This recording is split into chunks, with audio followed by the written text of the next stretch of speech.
17 surveillance cameras captured the moment Maya Chen disappeared. Not one of them caught who took her. The parking lot of Riverside Mall, 3:47 p.m. on a Tuesday afternoon. One moment, a 17-year-old girl stood beside her mother's silver Honda, organizing her collection of smooth stones by size and color. The next moment, gone, like smoke, like she'd never existed at all. Her mother, Linda Chen, ran screaming through the parking lot. Security guards reviewed the footage again and again. 17 different angles, 17 cameras that should have seen everything. But Maya Chen didn't move like other teenagers. She didn't walk from point A to point B in predictable straight lines. She moved in patterns, spirals sometimes, or figure eights, always following invisible rules that made perfect sense to her, but looked random to everyone else. The cameras had lost her in the gaps between their fields of vision, in those blind spots. Someone had been waiting. Someone who'd watched her long enough to know exactly where the cameras couldn't see. Detective Marcus Rivera got the call at 4:15 p.m. Missing persons cases involving disabled teens usually meant one of two things: a runaway situation or something much, much worse. The officer on the phone mentioned that the missing girl was nonverbal autistic and had last been seen stimming with a collection of rocks. Stimming? The officer had said uncertainly. That's what the mother called it. Some kind of hand thing? Marcus closed his eyes briefly.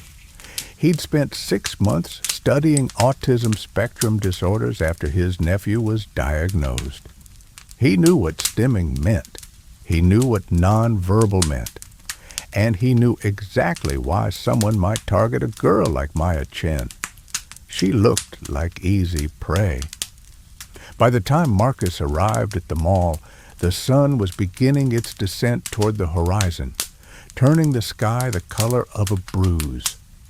Linda Chen sat in the security office, her hands shaking so badly she could barely hold the cup of water someone had given her. "Tell me about Maya," Marcus said, pulling up a chair. Not, "Tell me what happened." Not, "When did you last see her?" He'd learned that parents of missing kids needed to remember their children as people first, not just as victims. Linda's eyes filled with tears. "She's brilliant," she said immediately. "I know people look at her and see someone who can't talk, someone who rocks back and forth and won't make eye contact. But she sees everything. Patterns, numbers, routes. She can look at a map one time and navigate it perfectly forever." "Does she have any way of communicating?" Marcus asked. "She uses an iPad, AAC app, Augmentative and Alternative Communication. But she doesn't always have it with her. Sometimes," Linda's voice cracked, "sometimes she just wants to be quiet. To exist without having to explain herself to a world that doesn't understand her." Marcus wrote quickly. "Was she carrying the iPad today?" "No, she left it in the car. She was just organizing her rocks. It calms her. The weight of them, the smoothness, the way they fit in her hands. She has 17 of them, different colors. She knows every single one." The security guard cleared his throat. "Ma'am, about the cameras." "I know," Marcus interrupted gently. "You lost her in the blind spots." He turned to the guard. "Which means whoever took her knew about those blind spots. How long would someone need to watch this parking lot to figure out where your cameras can't see?" The guard shifted uncomfortably. "A few days, maybe? We've got good coverage, but there are always gaps between the angles." "Pull footage from the past week," Marcus ordered. "I want to see everyone who spent more than 20 minutes in this parking lot without going into the mall. Someone was watching her. Someone was learning her patterns. What Detective Marcus Rivera didn't know, what no one knew yet, was that Maya Chen was already learning theirs. The van smelled like cigarettes and old French fries. Maya sat in the back, her hands zip-tied in front of her, her body moving in the small rocking motion that helped her regulate when the world became too loud, too bright, too overwhelming. There were 3 of them. She cataloged them immediately, the way she cataloged everything. Driver, male, late 30s, spider tattoo on left forearm, drives 7 miles over speed limit consistently, takes corners at exactly 15 prick, smokes Marlboro Reds. She can identify the specific smell, changes radio station every 8 minutes. Passenger seat, female, 20s. Blonde hair with dark roots showing 2 inches of growth. Nervous finger-tapping pattern, 3 quick taps, pause, 2 taps, pause, repeat. Checks phone every 4 minutes. Screen brightness set to maximum. Maya can see the glow reflecting in the side mirror. Back with her, male, 40s, scar above right eyebrow. Breathing pattern indicates smoking history. Wheezes slightly on exhale. Watches her constantly, but doesn't touch her. Afraid of her? No. Afraid of damaging her. She's merchandise. Maya didn't need words to understand what was happening. She'd read enough articles online, seen enough news reports that her mother tried to hide from her. Girls who disappeared. Girls who were sold. Girls who never came home. But those girls, the ones in the news reports, they screamed, they fought, they tried to explain, to plead, to make their captors see them as human. Maya did none of those things. Instead, she did what she always did when the world became incomprehensible. She looked for patterns. First pattern, time between turns. Left turn, then 3.2 miles straight, then right turn. Then 5.7 miles straight, then left again. She couldn't see street signs from where she sat, but she didn't need them. She'd lived in this city her entire 17 years. She'd studied maps the way some kids studied TikTok. She knew these roads by their rhythm, by the feel of the potholes, by the specific pattern of lights and shadows that fell through the van's tinted windows. Second pattern, their stops. Every 47 minutes, the driver pulled over. Gas station, fast food parking lot, rest area. Never the same place twice, but always exactly 47 minutes between stops. A bathroom schedule? No. The woman in the passenger seat was checking something online. Looking for surveillance? Police presence? They thought they were being random. They weren't. Nothing is truly random. Humans are pattern-making machines who think they're pattern-breaking artists.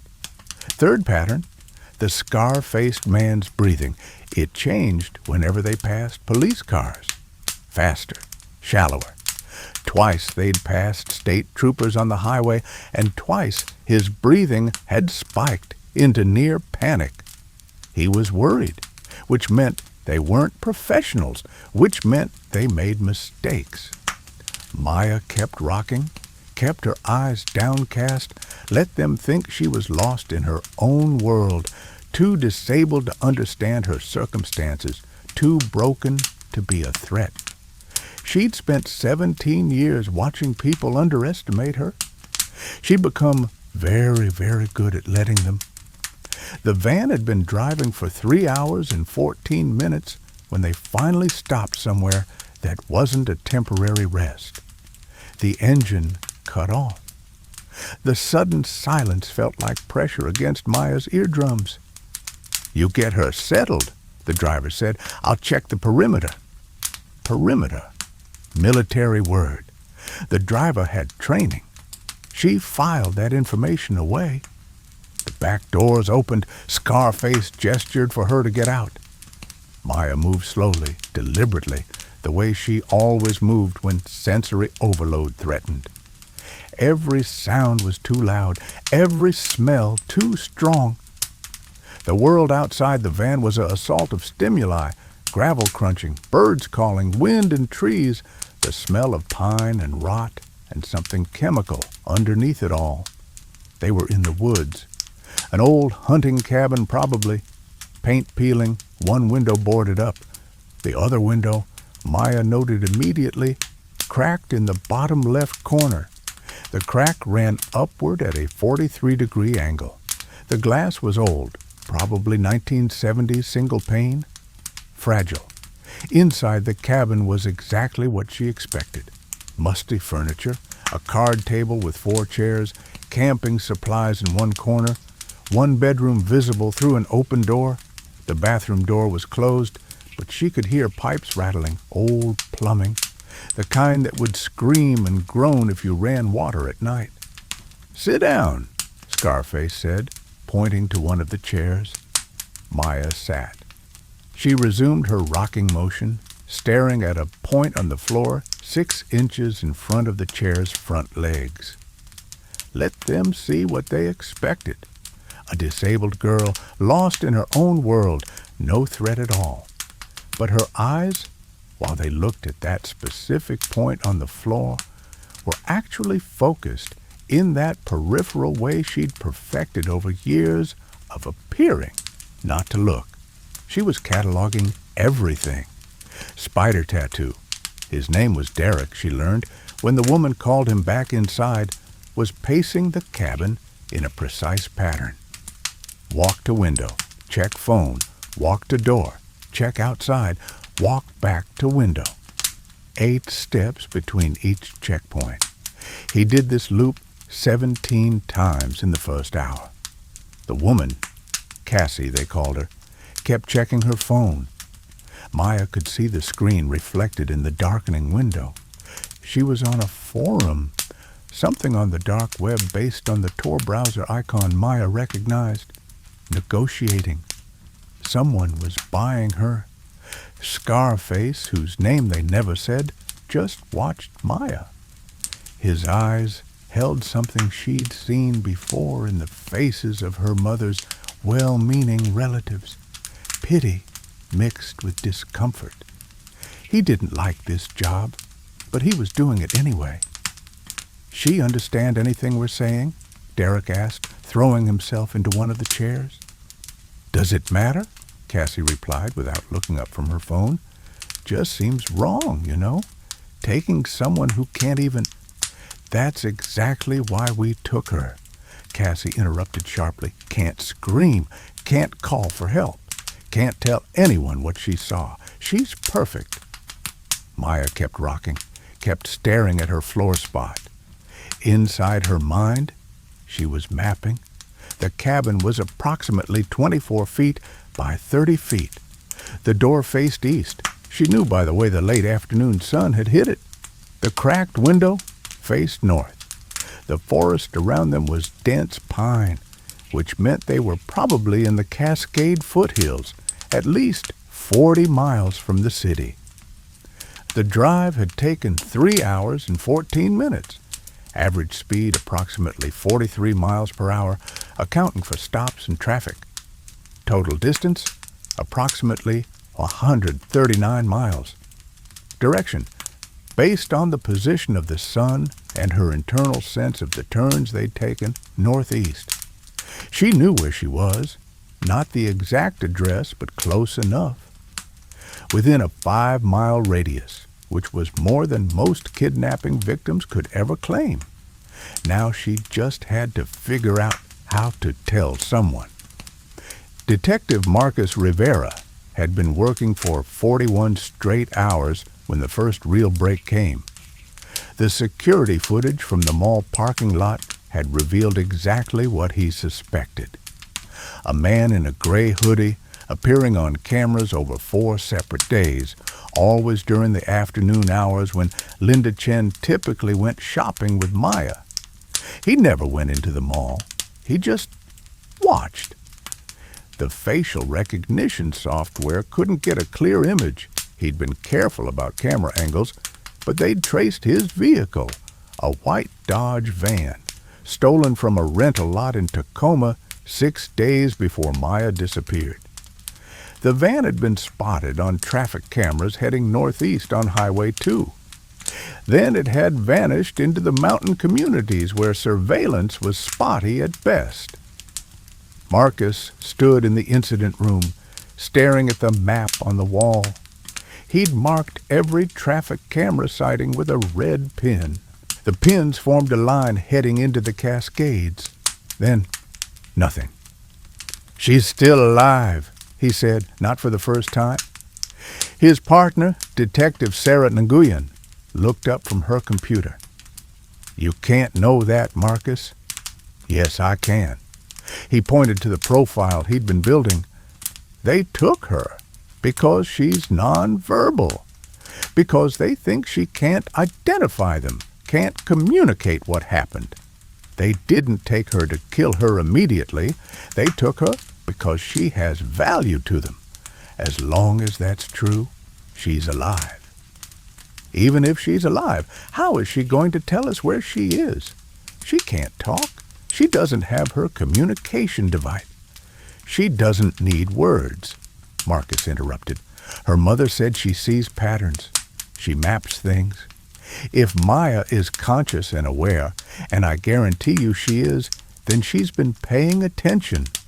She knows more than her kidnappers think she knows." Sarah softened. "I hope you're right, but hope doesn't find missing girls." "No," Marcus agreed. "Patterns do." He turned back to the map. The kidnappers had been careful, but not perfect. The stolen van, the specific targeting, the northeast trajectory. They weren't professionals. Professionals wouldn't have stolen a vehicle so traceable. These were criminals, smart enough to be dangerous, but stupid enough to make mistakes. Marcus's phone rang. Unknown number. He answered it with his standard greeting, "Detective Rivera." Heavy breathing, no words. His pulse quickened. "Hello? Who is this?" More breathing, then a sound, rhythmic, repetitive. Tapping? No, something else. "Maya?" he said, taking a wild guess. "Maya Chen, is this you?" The breathing changed. Faster, excited. The rhythmic sound continued, and suddenly Marcus understood. She was tapping, not random taps. Pattern taps. He grabbed a pen. "Keep going," he said. "I'm listening." Tap, tap, tap. Pause. Tap, tap. Pause. Tap, tap, tap.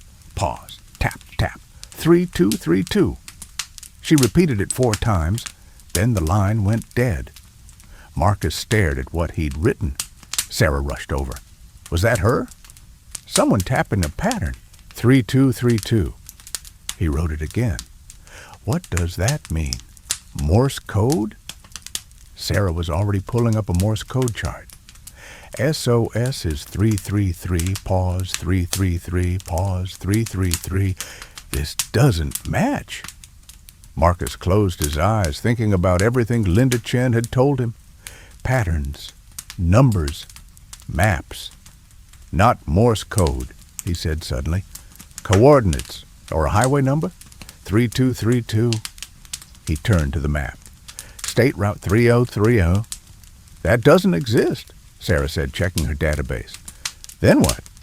Marcus stared at the numbers. 3232. Try it backward. 2323. Sarah typed quickly. Highway 23 intersects with Highway 23 in... She stopped. Marcus, there's a Forest Service Road 2323 in the Cascade foothills, right in the area where the van disappeared. Marcus was already grabbing his jacket. Get me every available unit. And someone get Linda Chen on the phone. I need to know if Maya knows how to make phone calls. Her mother said she doesn't talk. I didn't ask if she talks, Marcus said sharply. I asked if she knows how to use a phone. Maya had found the phone in Cassie's jacket pocket while the woman was in the bathroom.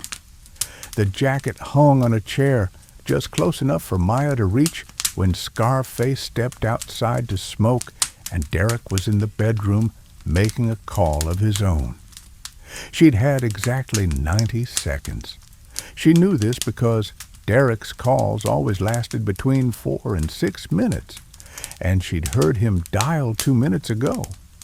Scarface smoked for exactly 7 minutes. She'd timed it 4 times now over the past 2 days. Cassie's bathroom visits averaged 5 minutes.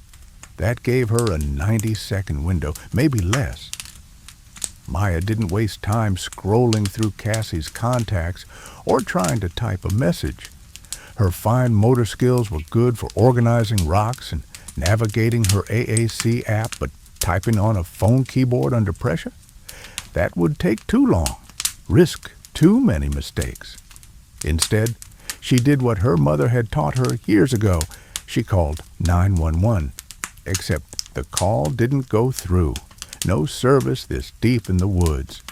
So she tried the last number in the recent calls list, hoping it might reach someone, anyone.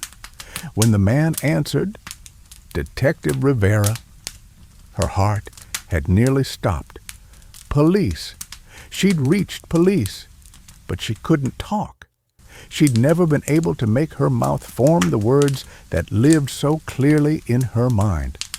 So she'd done the only thing she could think of.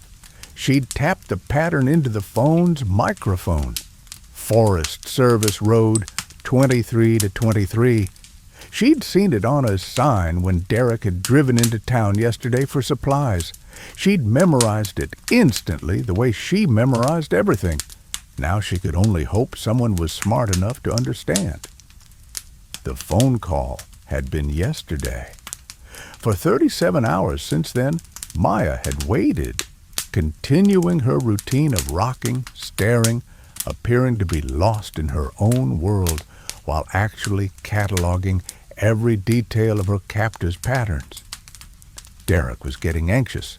He paced more, smoked more, checked the perimeter more frequently.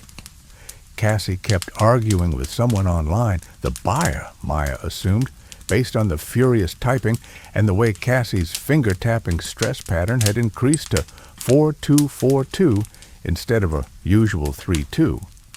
Only Scarface seemed calm. He sat in his usual chair, watching Maya with those pitying eyes. It was Scarface who broke the pattern.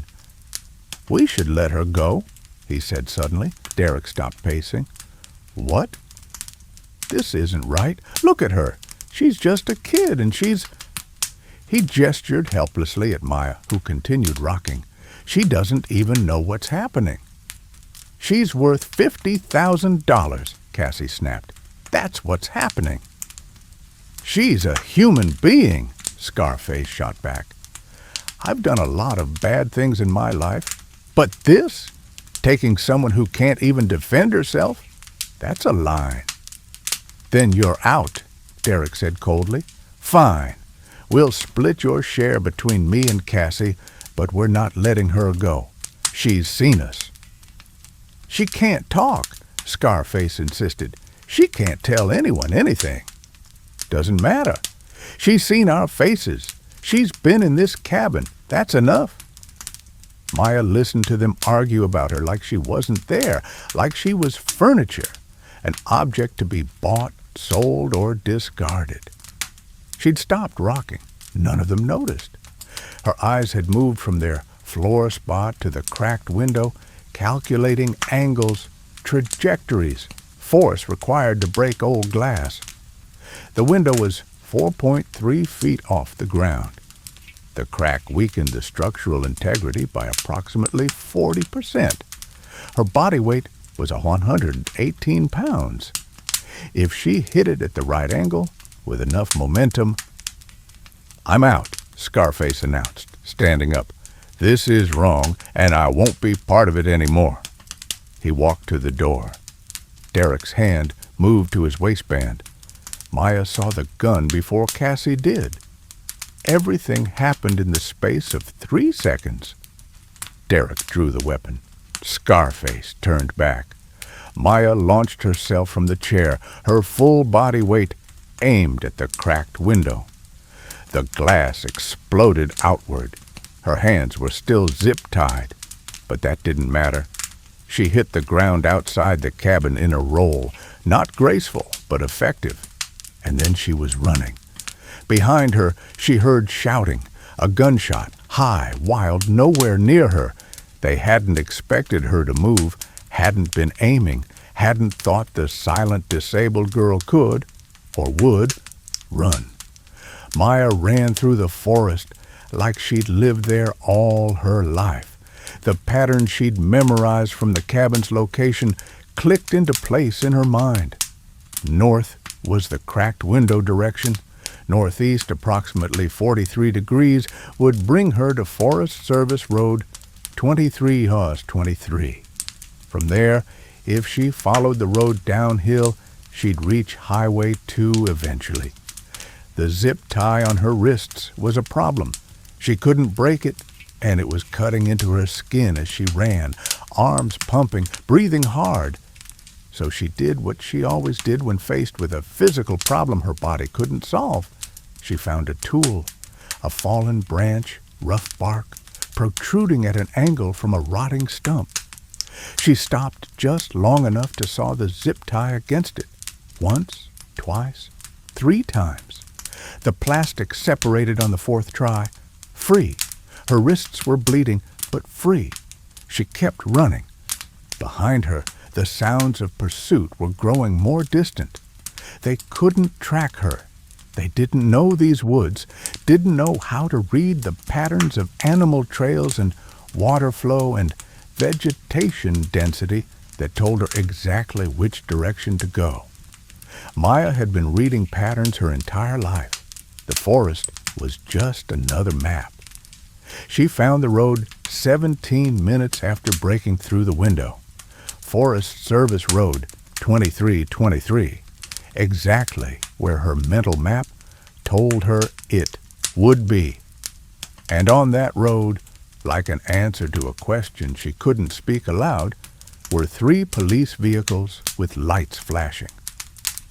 Detective Marcus Rivera saw her emerge from the trees like something from a fairy tale, a thin girl with wild hair and bleeding wrists, moving with an odd, precise gait that suggested both urgency and careful navigation of the world around her. "Maya Chen?" he called. She stopped. Her eyes didn't meet his. They focused somewhere around his collar. But her body language changed. Relief, recognition, safety. Marcus approached slowly, hands visible, voice calm. "I'm Detective Rivera. We spoke on the phone. The pattern you tapped, 3232, that was smart. That was brilliant." Maya's hands moved to her chest, pressing flat, then moved outward. Sign language. "Thank you." Marcus felt something in his chest crack open. Here was a girl who'd been kidnapped, held for days, who'd just escaped through a window and run through the wilderness with zip-tied wrists. And she was thanking him? "No," he said softly. "Thank you. You saved yourself. I just showed up at the right time." Behind her, the forest erupted with sound. Derek and Cassie, crashing through the underbrush.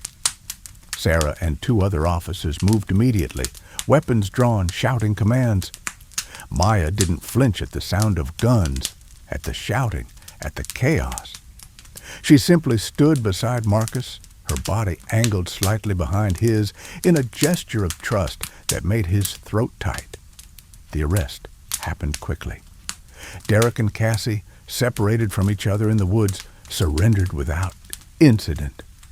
Scarface, whose real name was Thomas Porter, walked up to the police vehicles with his hands already raised. "I tried to stop them," he said to the first officer he saw. "I told them to let her go. I want to cooperate. I'll tell you everything." Marcus watched as Maya was checked by paramedics. She allowed them to treat her wrists, but pulled away when they tried to examine her more thoroughly. Boundaries. She had them, and she communicated them clearly, even without words. "Detective?" one of the paramedics called. "She keeps pointing to something, some kind of app on her phone." Marcus approached. "She uses AAC to communicate. Augmentative." The paramedic nodded.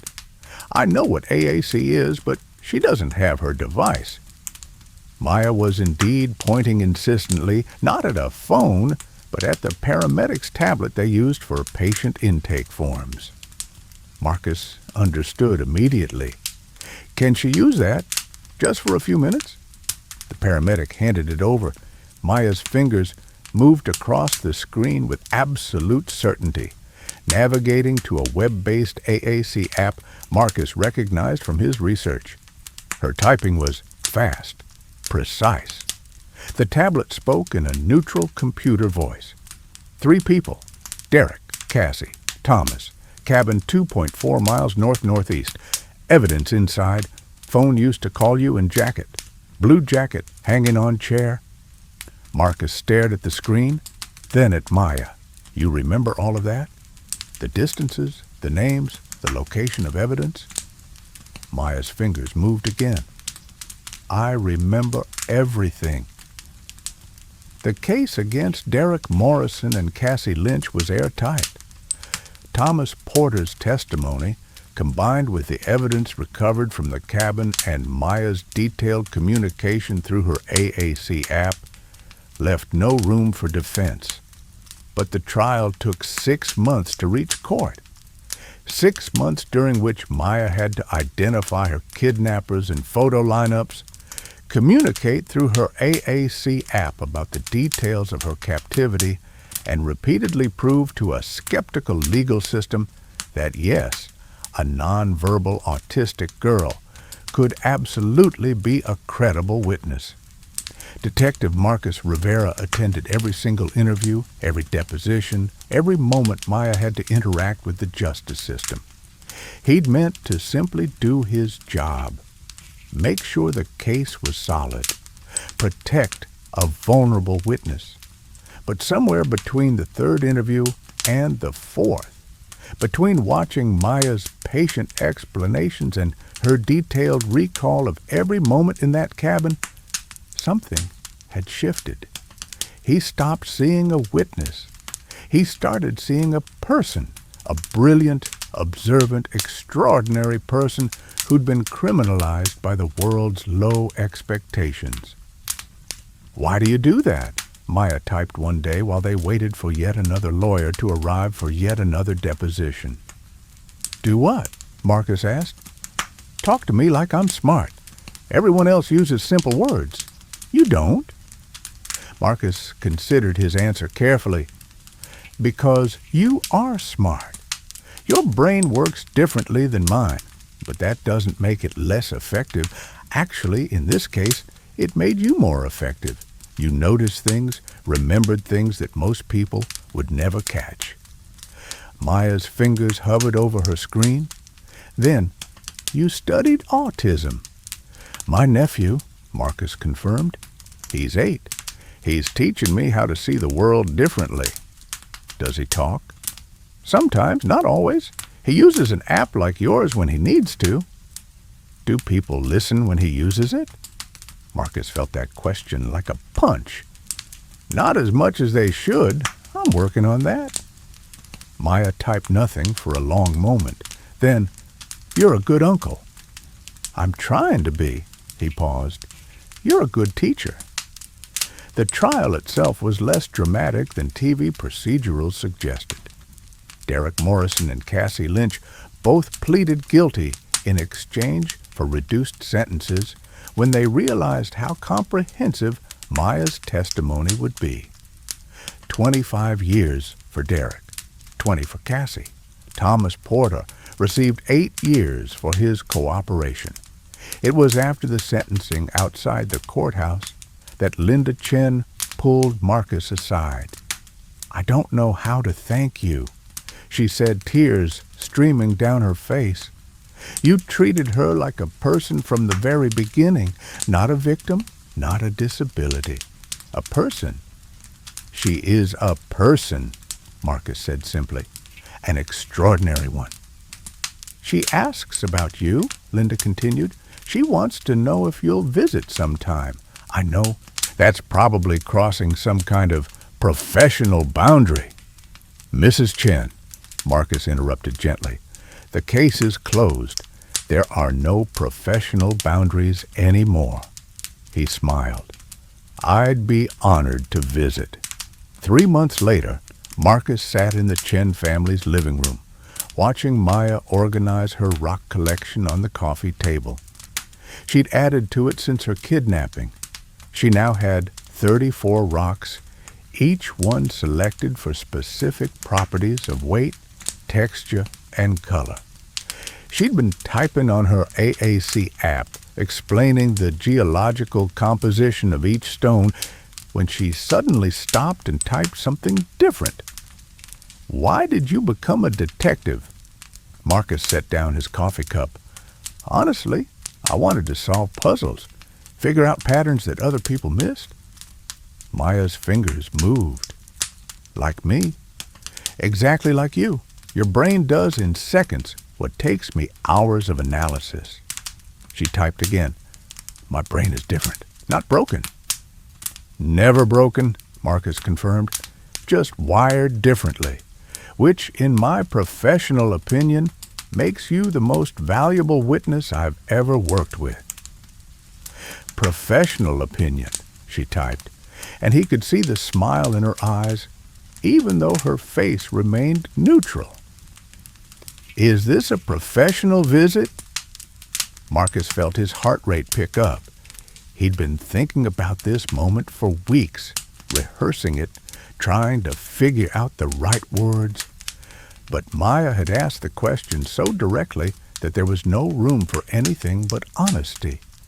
No, he said, this isn't a professional visit. Her fingers paused over the screen. Then, good. Linda Chen appeared in the doorway, saw the two of them looking at each other. Marcus meeting Maya's eyes in the indirect way she preferred, both of them smiling, and quietly retreated to the kitchen. I'm 28, Marcus said. You're 17. That age gap matters right now. Maya typed, I turn 18 in 4 months. I know. I'm not saying this can't happen. I'm saying I want to do this right. I want to get to know you as a person, not as a case, and I want to wait until the age thing isn't weird. You think I'm worth waiting for? Maya, Marcus said, his voice going soft in a way he couldn't control.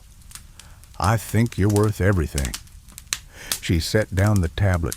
Her hand moved to her collection of rocks, selecting one, smooth, gray, shot through with veins of white quartz. She held it out to him.